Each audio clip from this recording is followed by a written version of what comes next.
In today's video, I'm going to teach you how to navigate through Stripe and create an invoice seamlessly. Whether you're a business owner, billing clients, or just managing some finances, learning how to create invoices efficiently can really streamline your workflow. So let's dive right in.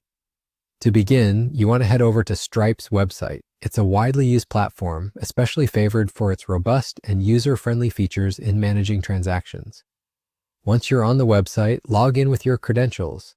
It's always a good step to ensure you keep your login information secure to protect your sensitive financial data.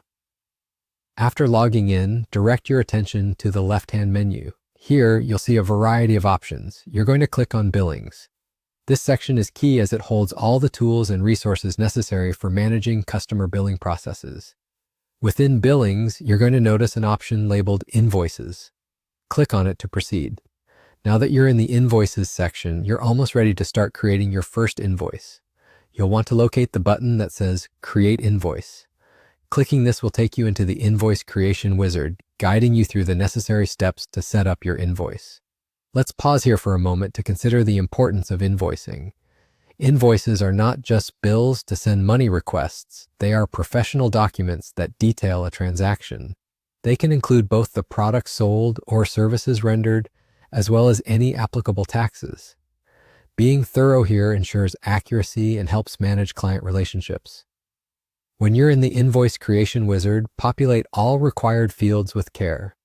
Typically, you'll be asked for details like the customer's information, the list of items or services along with their prices, and any additional notes you might like to add. You might also want to include payment terms to set clear expectations for your client. Pay attention to these details, as accuracy here can save lots of time and potential errors down the road. Once you've filled everything out, you might want to double-check everything for accuracy. Look out for any typos in customer details or amounts. It's always easier to correct mistakes before the invoice is sent out to avoid confusion or disputes later on. Finally, after reviewing, you simply confirm the invoice and send it on its way. You'll have options to either send it directly through Stripe, download a copy, or share it with your client using their preferred method of communication. And there you have it. Your invoice is created and ready to be sent. The process becomes second nature once you get familiar with the steps. Remember, accurate and timely invoicing helps you manage your cash flow more effectively, keeping your business on track. Thanks for watching, and I hope this guide was helpful in setting you up for successful invoicing with Stripe.